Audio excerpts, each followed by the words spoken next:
Good evening, this is BelGeode, and we are back with some more Explain 11 in virtual reality.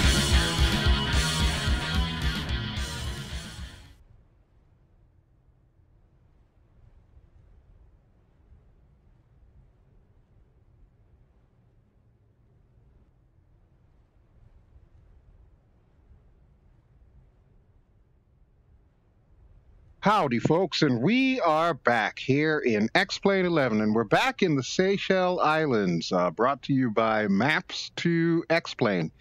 And I gotta tell you, I really enjoy this scenery. Pretty much, I've been flying around here for, I don't know, the last few weeks or the last few months, but I always seem to make my way back here, and I still have yet to see every single island that this package comes with.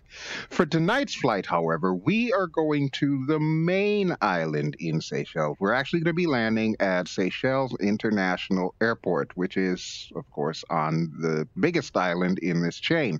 And our chariot for this evening, as you can see right over there, is the Pilatus PC-6 Porter. Now, this Porter is brought to us by Thranda Design. If that name doesn't sound very familiar to you, well, maybe you have not flown any of Milviz's products, or in some cases, Caranado's products, or some of the other companies that have ported products over from FSX and P3D over to Explain. You can thank Thranda for a lot of that. Thranda is the one that's actually been bringing them to Explain so that we can use them here. Now, I'm not 100% certain of the story behind this one. I know that I did show Milviz's version of the Pilatus PC-6 Porter in P3D version 4. That's a few videos ago. You could look that one up if you're interested in seeing that. And they're the only people that I know that actually had a model that was ready to go for Explain. So I really don't know if Thranda actually got it from them, perhaps bought the rights, or if Thranda actually came up with this from scratch. If Thranda did, in fact, come up with this from scratch, then, oh boy, I owe them a lot of respect, because this bird is chock full of goodies. Let's get a little closer and we'll do some stuff on our walk around here. We're going to teleport using the nifty little Oculus Touch controller. If you have no idea what these are, these usually come with your Oculus Rift S VR headset. You also have similar controllers for the HP Reverb and so on and so forth. I make a point of showing them to you in every video because I need you to understand how you're going to interact with things usually in Explain 11. Now, this does not cross over to other sims like DCS World or Microsoft Flight Simulator, who, as of the time of this recording, we're still waiting for VR to be available in that sim, or even Prepared for that matter, because Prepared typically uses your mouse. But the reason why I wanted to call this out is for Explain, you need this. So, if you happen to find it a little annoying, deal with it. That's all I can tell you, because I need this in order to do the things that I want to show you. Plus, it comes in handy when I say, right over there, and you can actually know exactly where I'm pointing.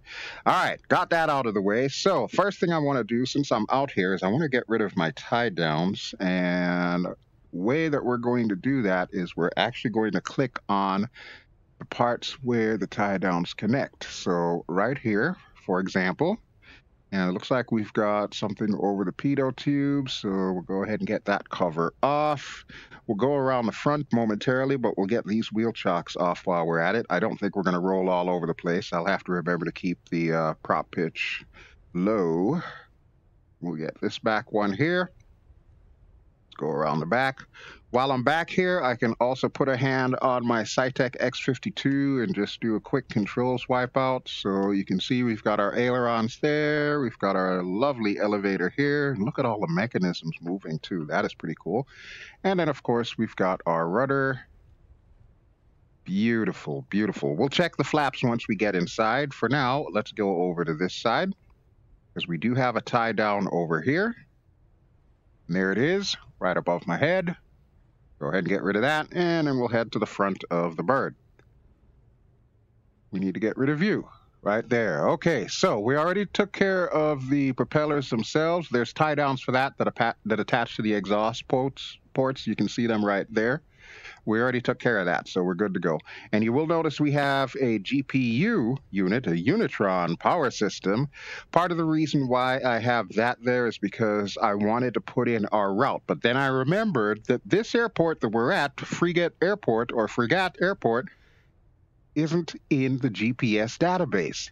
So, I guess I didn't really need the power unit. But, be that as it may, we're going to go ahead and close our little door here. And we're going to head over to the other side. We'll crawl under the aircraft here. Okay, so we've got this door here, and we'll lock that up. All right, so now that we've taken care of the exterior of the aircraft, let's head inside into, as Mr. Nova Wing 24 calls it, the office. Let's get this bird started, and we'll get on our short hop to FSIA. Okay, well, ladies and gentlemen, we are on board, and allow me to introduce you to Chloe. Hi, Chloe. You're looking nice there. I like your shirt. It says X-Plane on there. It's got a little picture of the Earth. That's pretty cool. And as you can see, Chloe has a job. Her job is to basically hold our little X-Pad, since I'm pretty sure that we won't need it for this flight. But I should tell you that Chloe is modded. Your version of this aircraft will have a Chloe in there. However, you can only see her from the exterior. You will not be able to see her from the interior. Now, I actually went through and modded my files so that way Chloe would show up no matter what, whether interior or exterior. So, Thranda, might be something you might want to think about, making the co-pilot as well as passengers, if there are any, visible for us in VR while we're inside. But as you can see, she's just kind of chilling there. She doesn't talk very much, but she does her job very well. As you can see, she's holding it kind of awkwardly, but we won't talk about that, right, Chloe? All right, but the reason why I'm taking a little bit of extra time before we actually start up and fly out is I want to show you the niftiest thing about this aircraft, and that is just how customizable this thing is. To do that, the first thing we want to do is we want to pop open the control that will actually allow you to make changes. So I'll have to lift up my Oculus Rift a little bit because you can only see this control on the monitor unless you have a keybind set for it. And in which case you can just push the keybind or your button on your HOTAS or yoke and so on. But with that having been said, when I click it, ta-da, you see we have a little pop-up here. This is how you're going to be making any changes to this aircraft. And when I say Thranda has chocked this thing full of goodness, I am not kidding. So let's take a quick overview of all of these sections here, and I'll just run you through everything really quick, and then after we're done, we'll get started and we'll fly out. So we're on the general page here, and on the general page, we've got the engine mode where we could either set it to simplified or we can set it to realistic. For the purposes of this video, I'm going to set it simplified. I really don't feel like burning up my engine while I'm recording, and I know my luck, that would happen, so we're going to avoid that at all costs. Electric tug, we can have it on or off. We're going to leave it off since we are on a nifty little grass strip here, and the runway is right over there. I'm going to be doing that all video, so you'll get annoyed, I promise you. Window reflections, panel reflections, we can keep those on, that's fine. The startup running, right now we have it set to off, so by default that's a cold and dark state. It's pretty similar to X-Plane's default where you can do that little checkbox that will allow you to start the sim with the engines running. I prefer to have everything off because I like to show you how to do the startup. GPU is already on, which as you can see, we've got our nifty little Unitron GPU that I showed you earlier. And external fuel tanks. You can actually add external fuel tanks to this, which is really cool. Let me flip that on there for a second. And look at that. All of a sudden, it looks like we're military. We've got 2 bags under the wings. That is awesome. This also changes the weight of your aircraft, so keep that in mind. It will increase your range, but of course, at the penalty of some aerodynamics and, of course, some weight. For the purposes of our flight, we're only going like about 30 miles or less, so we'll get rid of the bags. There we go. We'll save those for the Tomcat later.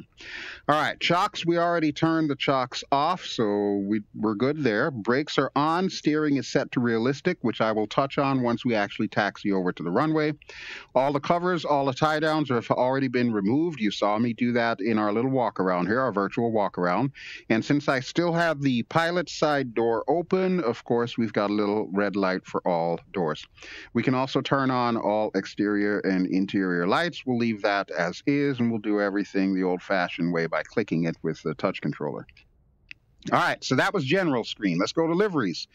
Now, this livery should look familiar to those of you who are followers of my P3D V4 series and my upcoming P3D V5 series. This is the one that I used for my review of Milviz's version of this aircraft. But as you can see, when I click on either next or previous, it will actually show us the various liveries that we have available. And this thing does come with a ton of different liveries, and it even takes into consideration any liveries that you may have created yourself or downloaded. It'll put them all in here. That's what that painted liveries is as well. So pretty cool stuff. You can also make changes to the liveries. It does come with a paint kit, so you can create your own types of liveries. We are not going to apply this because, honestly, I love my little BelGeode livery that I created, so we're just going to leave that as is. All right, let's go to the weight and balances page. This is, of course, how you're going to add weight and fuel to the aircraft. You can still do it using the aircraft selection screen in X-Plane by default. This is a little bit more immersive to do it while you're in the cockpit. Now, a couple of things I do need to point out to you. You'll notice that the pilot and co-pilot weights are in there. Now, typically, without having a modded Chloe like I have done, if you keep these on empty, you will not see the co-pilot model from the exterior of the plane. And bear in mind, you only see the passenger models when the aircraft is on. So in order to make Chloe show and to make her weight count, we have to click her seat right there. And you can see she weighs 185 pounds. Are you sure you weigh 185 pounds? I don't think you weigh 185 pounds. You seem a little lighter than that to me. And, of course, we'll put our own weight in there for the pilot.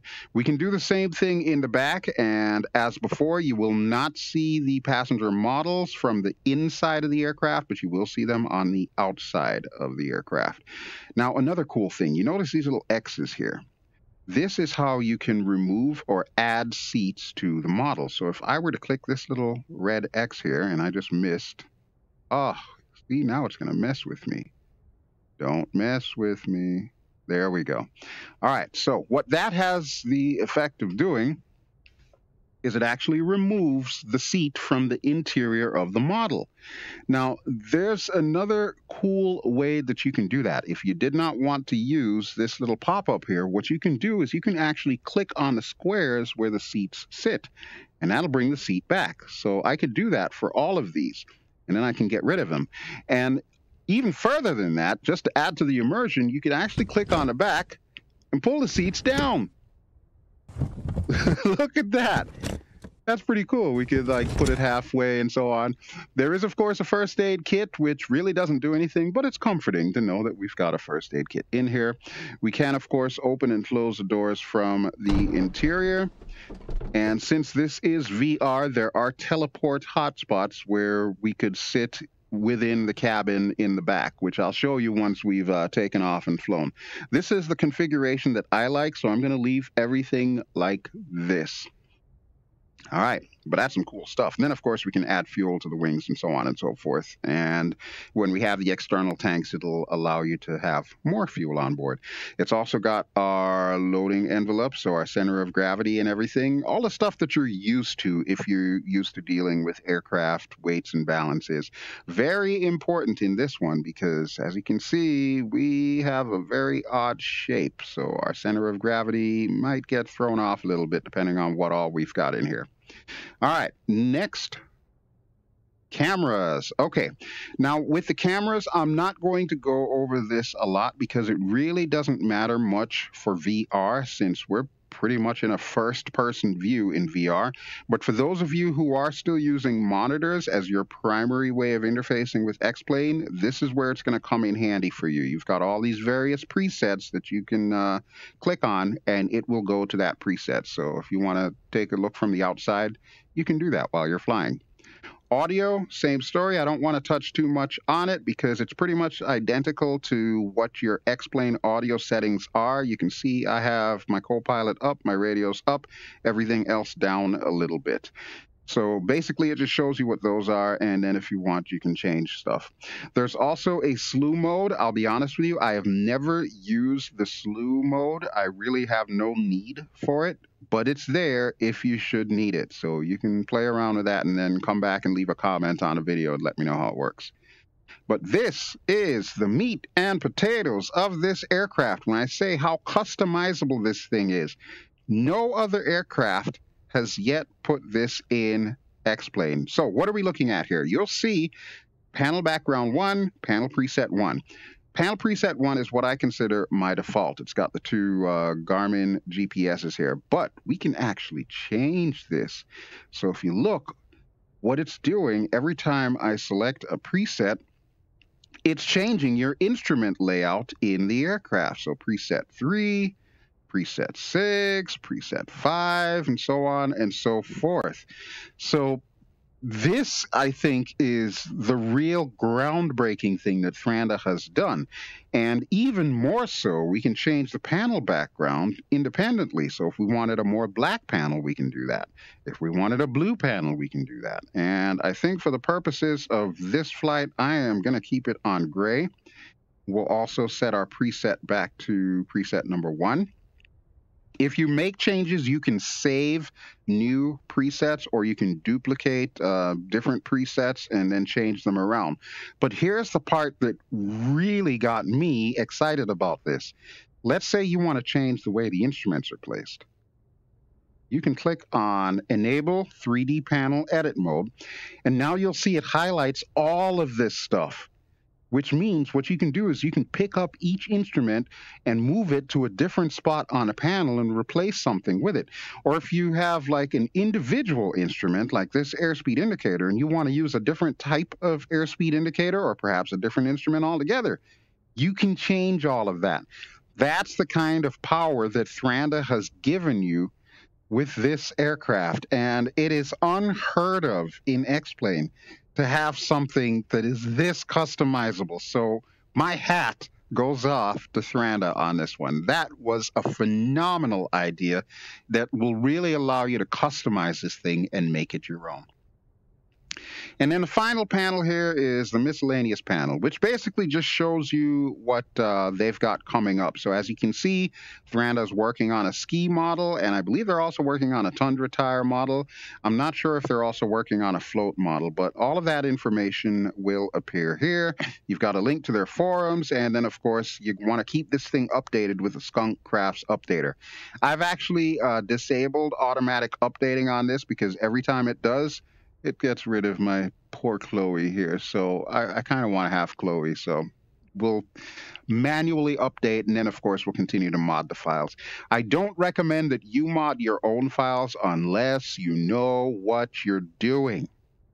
I'm going to say that again. Do not modify your own files unless you really know what you're doing. Me, I'm a glutton for punishment, and I like to have company even if she doesn't say much. So there it is. All right, so we'll put this back on general, and we're just going to kind of pull this off to the side here because now what we're going to want to do is get our aircraft started up. So let's see. We are on GPU power, so let's go ahead and put that to external power. And as you can see, I forgot my avionics on, so it's a good thing we're on external power currently. Otherwise, I'll probably be draining the battery. I've already taken the liberty of setting up FSIA, Foxtrot Sierra India Alpha, as our destination, so we can actually just turn off the avionics right now. Save a little bit of juice. You can see over there, we've got our voltmeter, and it's telling us that we are fully charged, so we're pretty good there. And I'm actually going to switch it to battery. And that'll get our PFD lighting up. Now, since we are fully charged up, I won't need the GPU. So what I'll do is I'll get rid of the nifty little Unitron. And it might be difficult for you to hear, but I can hear it since I'm wearing the Razer headphones.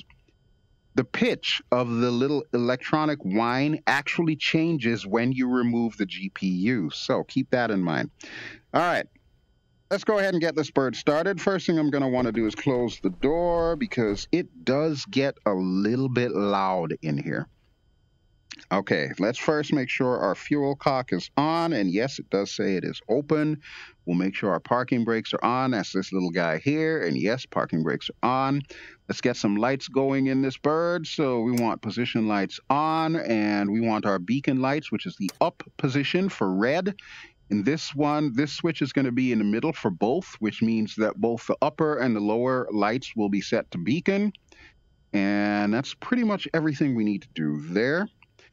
All right, for our prop pitch, what I'm going to do is I'm actually going to put it in kind of a lower prop pitch, a coarser prop pitch, as it were. The reason why I'm doing that is I don't necessarily want to go skating off into the Indian Ocean. I'm not saying it could happen, but I'm just saying because I'm recording, these things happen. You know, good old Murphy and his laws. All right, let's get our boost pump going for a few seconds here. You can see we've got fuel. Okay, that should be good enough. And to start this thing, it is super ridiculously easy. I'm going to walk you through the process. The first thing we want to do is we want to hit the starter. All the sounds are going to change, and we're going to wait for this to get up to about 20%, at which point in time the prop will start spinning. We'll get our ignition switch on, and we will get our fuel cut on. Watch the temperature. Make sure the temperature does not stay above that red line for too long. Otherwise, you have a hot start and you've overheated your engine, and that is really bad. Everything's back in the green, so we're good to go. Since we have everything up and running, let's get our generator on. And we will also get our prop pitch to full.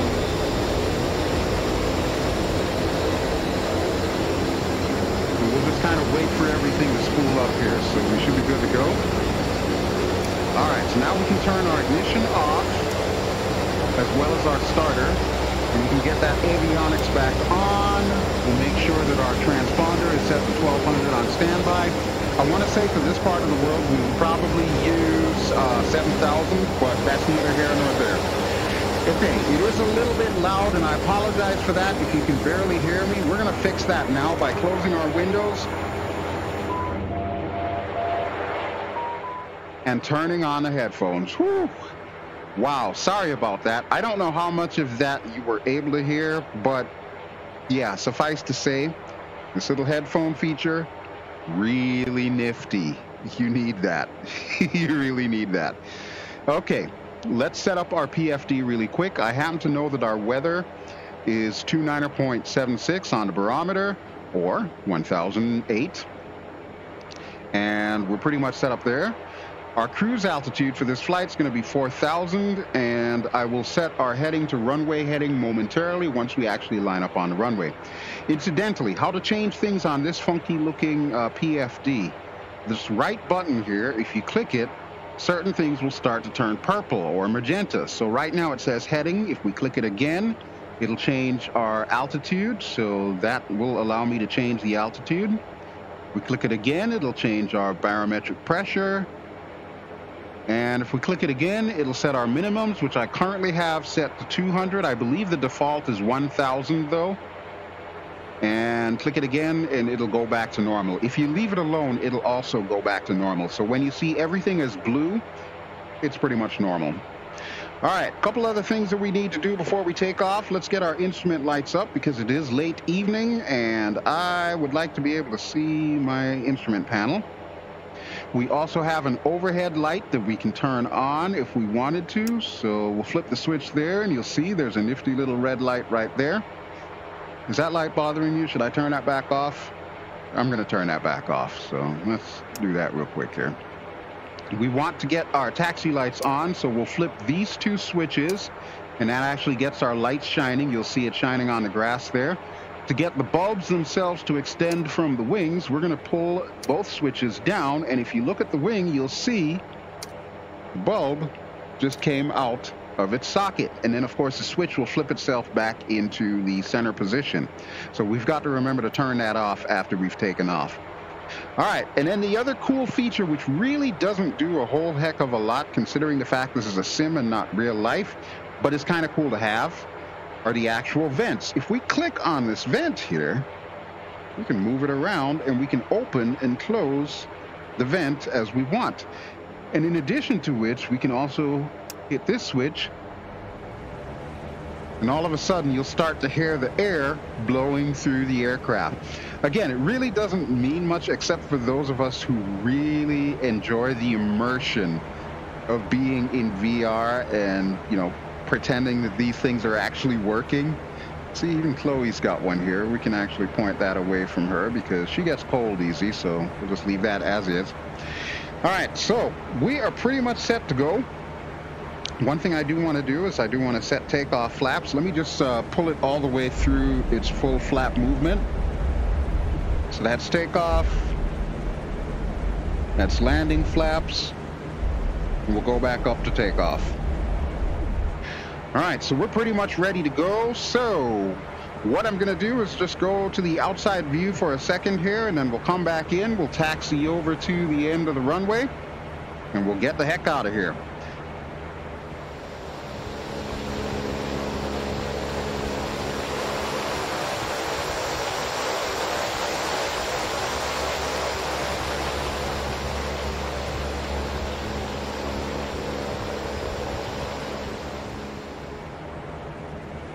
So everything checks out, so we're going to head to the runway. Let's get our parking brakes off.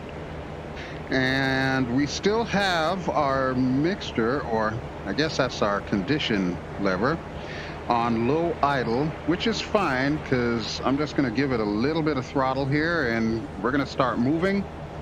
Now, regarding this steering, it's set to realistic steering, which if you caught the video that I did on the aircraft that we used to come in here, the Tensor, it's got that free castering nose wheel. In the case of this aircraft, we actually have a free castering tail wheel. So that's a little bit different, and it functions in much the same way as the nose wheel did on that other aircraft, where you use your rudder controls, but it's also using kind of like a differential braking to help you with your turns.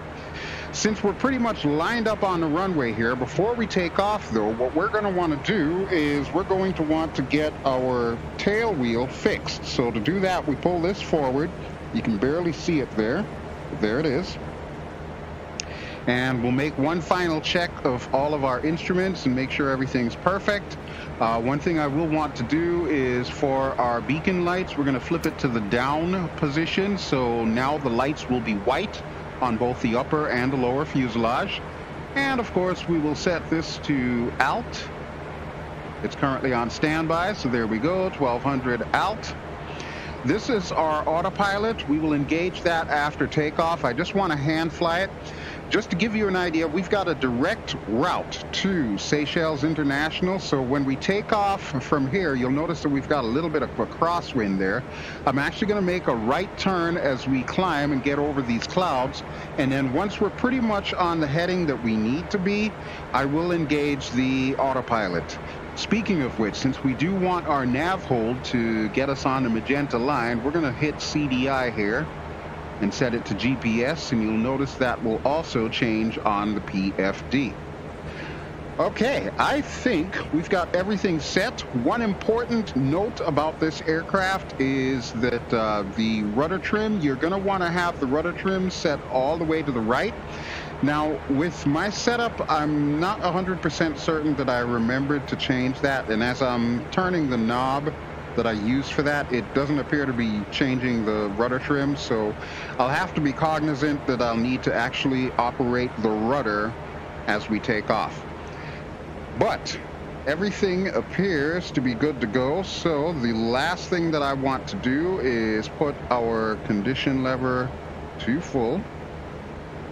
And I'm going to do this slowly We're going to watch as everything rises. So we're watching this gauge as well as this gauge. Everything is going up. Temperature is still looking good. It's in the green arc. Our torque is very low, which is fine. We're going to set our torque to about 40 for takeoff, and then we'll pull it back to about 30 for climb. And cruise, we're going to stay roughly around between 20 and 25, just to kind of give you an idea of what we're doing. All right, Chloe, you ready? Chloe appears to be ready. Okay. You know what it's time for, folks. We're going to take the brakes off. We're going to throttle up, and you're going to watch just how quickly this thing takes off. So parking brakes off. And here we go. Kick in some rudder.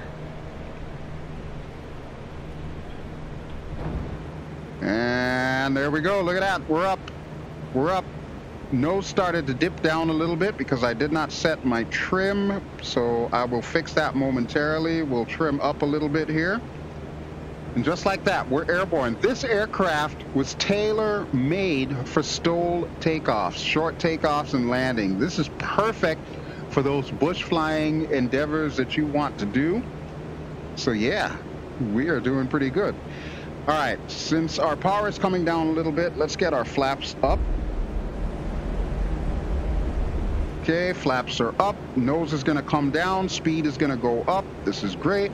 We've got our little AOA indicator there as well, so we can keep an eye on that. And we're just going to swing her around. We're already past 1,000 feet. We're supposed to go to 4,000 feet. So we're doing good so far. And this thing is really, really easy to fly. So if you are the kind of person like myself that enjoy doing the bush flights and all the little off the wall, out of the boundaries flights, this is the one for you. This is the aircraft for you. This is just perfect. I love this thing. I really cannot find anything to complain about with this aircraft. And honestly, I think this aircraft, as well as all its features, should be the standard for all X-plane aircraft, or even further to that, for all Microsoft Flight Simulator aircraft. I think all developers need to pay attention to what Thranda has done, because it's just absolutely incredible. Okay, we are coming back around, so let me make sure that I have our power set properly. Looks like we do. We're going to get our autopilot on now, so our master autopilot switch is on, and we'll also get our nav hold, which will swing us around to the magenta line. As you can see, we're almost on target. We'll say goodbye to Frigate Island as we continue to rise up to 4,000 feet. And then, of course, the other thing that I'll need to do is set our VS. There we go. It's currently set to 12. That's a little high, so we're going to pull that down. I'm thinking about 600 feet per minute should be fine. We'll pull our power down to about 30, between 30 and 32%. That should be good. We're just at the top of the white arc, so everything's looking great. Our rudder is centered, so we're fine there, and we can even set our decision height to about 200 on the radar altimeter. So good deal. Last thing I want to do is I want to turn off my landing lights. So that's these two switches here, and we'll get the bulbs to retract into the wings. That is too cool. I love that. I love that. That is so awesome. All right, so we are on our way. Let's go to the outside view really quick as we try and make our way above these clouds, and we will be right back.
Okay, so as you can see, we are at 4,000 feet above sea level, and we're currently cruising at a speed of about 108 knots.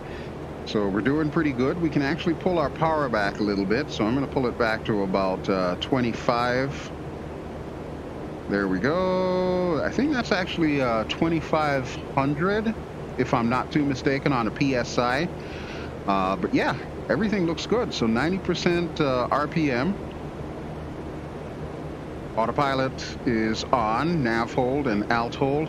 And actually, since we only have a short hop as we're skimming the clouds here, what I want to do is I actually want to set up procedures to get us into the airport. So let's go to the GNS 530 and we'll go proc, select approach. And we've got multiple options to pick from. We know we're going to be coming in on runway 31, so there are 2 ILS options there as well as the localizer. I think for this flight I will actually choose one of the ILS options, so we'll go with the Z. I want to say that's a slant Z, but I could be wrong. And you'll see we've got vectors as well as 2 waypoints, David and Peter. I believe the one that we want is Peter. That's the direction that we're coming from. So we'll load it up there. Yeah, that looks about right. Okay. And as you can see, it's already got our approach loaded up. So since we are kind of close to the island, which of course you can't see because of the clouds, what we can actually do is we can go back into procedures and we can activate this approach. So we'll go up there. And there we go.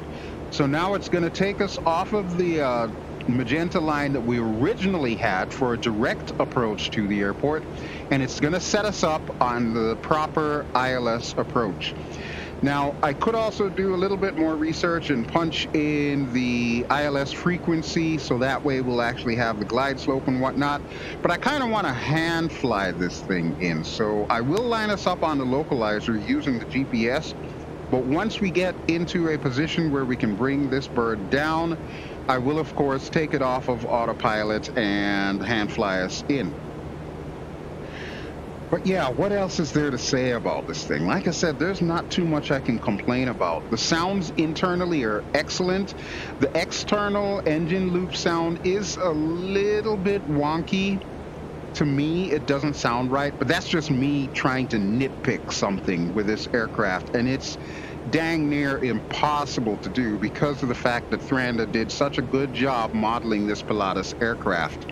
I would love to see other things that Thranda's working on. I know that they do have, I want to say it's like a Cub or a Kit Fox or something like that. I do not have that one, unfortunately, and I don't know why, but after flying this one, I definitely want to purchase that one as well. And I'm really curious to see what else they're going to be bringing to life here in X-Plane, whether under the name Thranda Design or under different publishers or different developers, I should say. But yeah, really cool stuff. That's all I can say. I just love this aircraft, and I just love how it feels actually flying this thing around. I have flown it around Papua New Guinea, which, if you've been a long-time viewer of this channel, you know that is one of the areas that I really enjoy flying, there in the Caribbean. And I gotta say, this thing handles everything. High altitude, low altitude, mountain flying, beach landings. It can handle it all. It's just so awesome what they did with this aircraft. All right, I think we should start thinking about coming down. As you can see on the GPS, we're pretty close to Peter. When we get to Sames waypoint, we're going to be making that right, and that should line us up on the localizer. I want to set us to about 2,000 feet above sea level, so we can adjust that now using little PFD knobs here. So it's set to heading, there it is, it's set to altitude. And we're just gonna bring that down to about 2,000, and that'll be our approach altitude. There we go. Incidentally, if we wanna change anything on the left side, we can use the same process. So you can see it goes through our course knob. our IAS, which is of course our speed, our indicated airspeed, and so on and so forth. So it's compact, it's cool. I really like that it's got all of these little features in there. That is neat. All right, let's see how close we are to top of descent here. We're about 21 seconds away from Peter waypoint. We'll see how far we'll have to go to get the same waypoint, because we're going to want to be at 2,000 feet once we get there. So I'm pretty sure we're going to use Peter as our top of descent. Let me just see how many miles it'll tell us till we get there. It looks like 6.3. Okay, that works for me. So we're going to go VS. And we're going to bring this down to about 700 feet per minute. Should be fine. And now we'll pull the power back. We'll start at about 15 on a PSI. And we'll slowly but surely bring it back. I want to bring it back to around 12-ish. Because we're eventually going to want to get the flaps out. But since we are coming down, let's go back to the outside view really quick here. And when we come back in, we should be just below these clouds.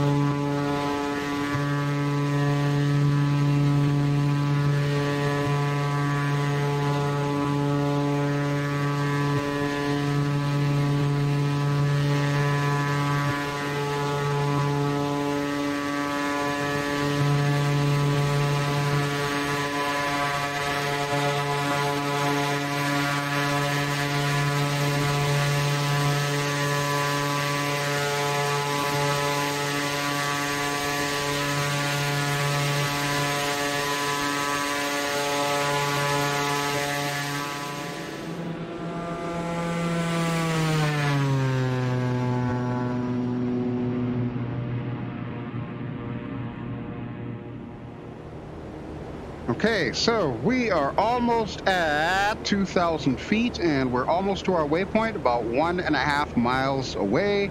Now would probably be a good time to get those landing lights back out. So let me flip you on and you on, and we'll drop you both from the wings. There we go. Make sure that the lights are coming out. Sorry for interfering with your personal space there, Chloe.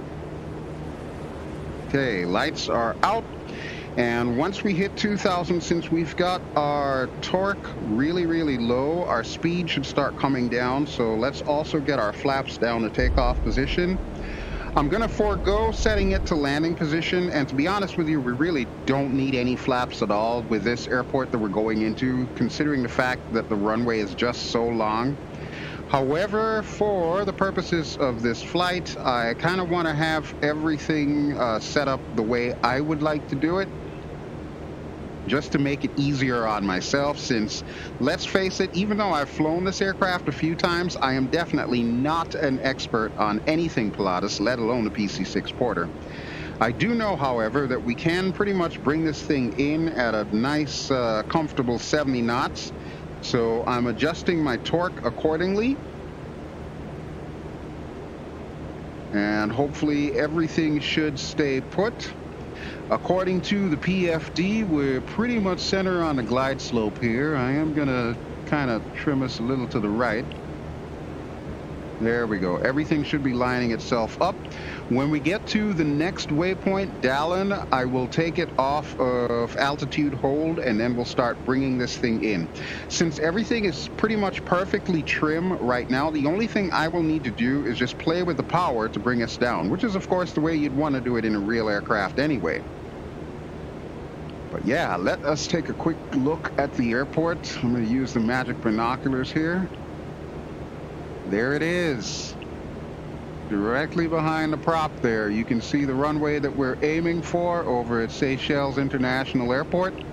This is, of course, the main airport for the Seychelles Islands, and the jewel, if you will, in the crown of Maps to X-Planes scenery. And I gotta tell you, folks, if you have not yet gotten this scenery, you really, really need to pick this thing up.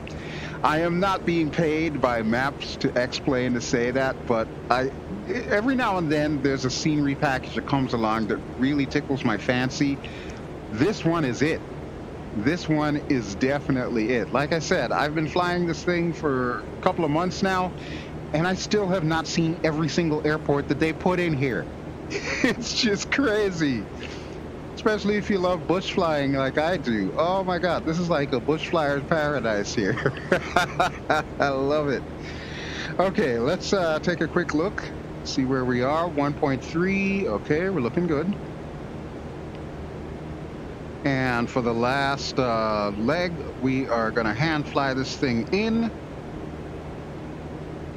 So let me go ahead and get our altitude off. I will not show a glide slope on the right side because, as I explained earlier, I did not punch in the proper frequency for the ILS approach. But get our alt hold off there. And let's see, we appear to be lined up. We'll wait for it to do its thing here.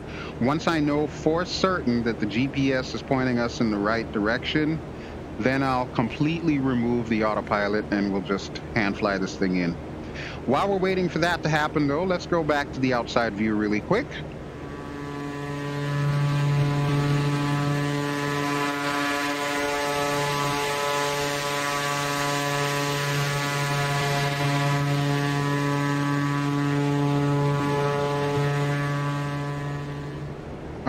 Everything appears to check out nicely, so we'll go ahead and get our autopilot off altogether, and we'll start bringing this bird in. Looks like we're lined up properly, so I will just keep an eye on our PFD really quick. We do have a slight crosswind, so you may have noticed in the outside view we were leaning a little bit to the right there. Let me just make sure that we are properly on glide slope. I want to say we're a little too high, but we'll just check with the magic binoculars again. Yep, I've got all white. That means we're going to fly all night. So we need to come down a bit. And of course, we will do that by pulling our power back. We'll set it to about 15 on the PSI, on the torque. Okay, that looks good. And of course, we will increase speed as we do that, so we can trim ourselves a little bit. And we're probably going to want to do that, so that way we're not coming in too fast. I want to keep it roughly around 70 knots for our descent. But that, of course, means that I need to play around a little bit with the trim, as well as with the power settings for this engine. So far, it does feel like we are a little bit high, but to be honest with you, not too worried about that. We've got a lot of runway to work with here. So I don't think that'll be a problem at all. And I just realized, Chloe, you don't have on your seatbelts. What is wrong with you, girl? You can't be in the aircraft and not have on your seatbelts. That's craziness. I'll let it slide this time, just because, well, you're doing such a good job holding that X-pad. All right, let's continue bringing the power back a little bit here. So we are at 1,000 on the PSI. You can see the wind is still pulling us a little bit to the left, so I am kind of crabbing us in just a touch. Got some slight rudder input going on here. And let me get us trimmed again. There we go. We are at 70. Looking good. Looking good. About 400 feet per minute on the descent. So yeah, I'm really kind of feeling good about this aircraft here. As long as I don't ground loop this thing once we actually get her down, I think we should be good. And incidentally, there is a danger of ground looping this thing. You will remember that I have our tail wheel currently locked. Hopefully that will keep us on the runway, but because of this crosswind, that may be an issue. So if we do end up ground looping, I apologize in advance for that. All right, let it build up a little bit more airspeed here, and it looks like we are starting to get on the glide slope. We're still feeling a little bit high and a little bit to the left, so let me crab us in a little further here. What is absolutely remarkable about this aircraft is just how easy it is to control. And the fact that you can customize everything, you can put all the right gauges that make you feel the most comfortable flying this thing. The way I've got everything set up right now, I've got my vertical speed indicator smack dab in the center there, right under the altimeter. And it's really exactly where I want it to be. And of course, I can take a look at all of the other gauges just to make sure that everything's kosher. But the key thing that I'm going to be looking for is just going to be that vertical speed, just to make sure that we are catching this glide slope and we're bringing her in. Technically, for an ILS approach, we probably want to do the full rigmarole, which means punching in the ILS frequency, making sure we're at the right altitude, keeping the autopilot on, and setting everything to approach mode. But since I just enjoy hand flying this thing, you'll have to forgive me if I decide to do it this way. All right, but it does appear that everything is looking pretty good. We're still a little high according to those PAPI lights over there. But we're going to take a quick look outside just to make sure that everything does in fact look kosher, and then we'll bring her in.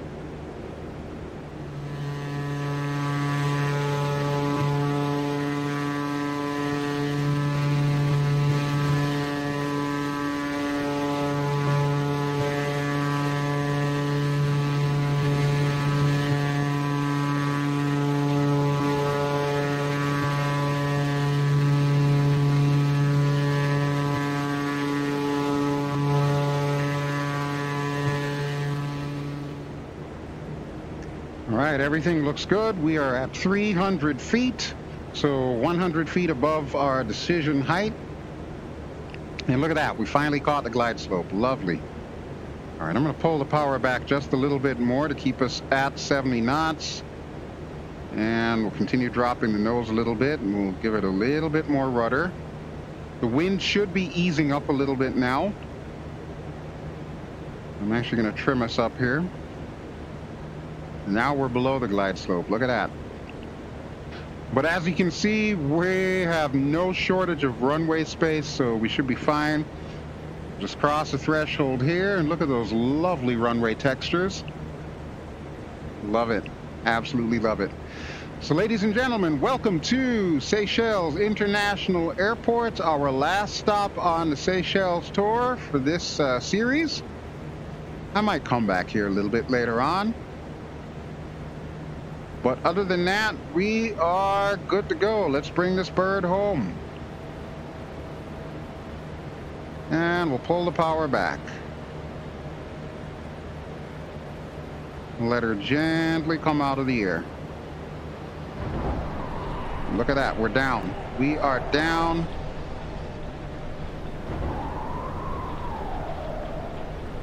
All right, our tail should be on the ground right now. And this is going to be our parking spot here.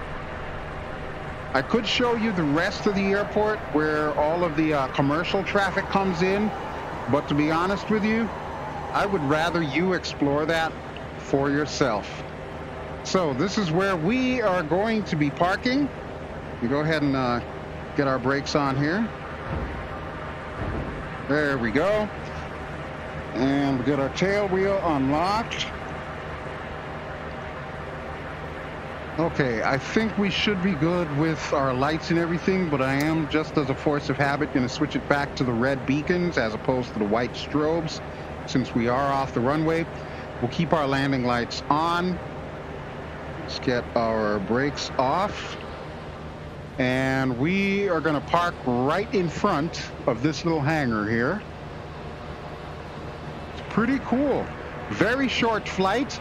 Much longer video, considering the fact that there was a lot of things that I really wanted to tell you about this aircraft. I don't know what else to say, folks. This one is a must-have. It's not that often that I use the term must-have to describe anything in any flight sim. But yeah, if you're a fan of aircraft such as this and flying such as this, you really owe it to yourself to pick this one up. It is so worth it. All right, let's just rotate ourselves around here. And this is where we are going to park it. Right about there. Parking brakes on. All right. Thank you for flying with me, Chloe. I hope you enjoyed yourself, and I hope you, the viewer, enjoyed this video. Let's go ahead and get everything turned off so that way we can wrap it all up. Pull the prop pitch back and pull this back to low idle. Incidentally, one important note when it comes to turning this aircraft off, see this little red lever right here? You are going to want to flick that in order to turn the aircraft off. This prevents it from going into fuel cutoff. All right, so let's go ahead and get everything else turned off here. So that will put on standby. Avionics will go ahead and turn you off altogether. Landing lights will turn you off, and we will retract you back into the wings. Flaps, we'll go ahead and put you back up. We'll open our window. And looks like the power has come down nicely, so we'll feather our prop. We'll watch as it does that. Wait for it to do that. There it goes. You can see everything's coming down just nicely. And we'll flip this little switch and power down our engine. Oh, we should also get our air off too.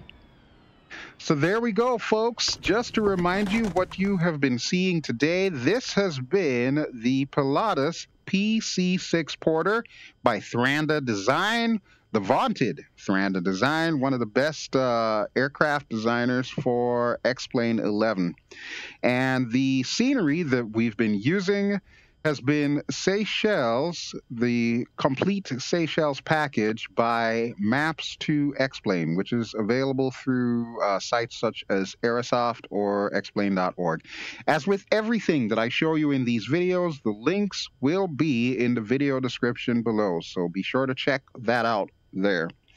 All right, and I think that is about all that I have for show and tell tonight. So I thank you, as always, for watching. This has been BelGeode. I have been flying in X-Plane 11. And next time around, we will choose a new place in the world to visit, and we're going to check out another aircraft that I've been meaning to show you. Until then, I hope you all have an excellent evening, and I will talk to you all really soon. Ciao!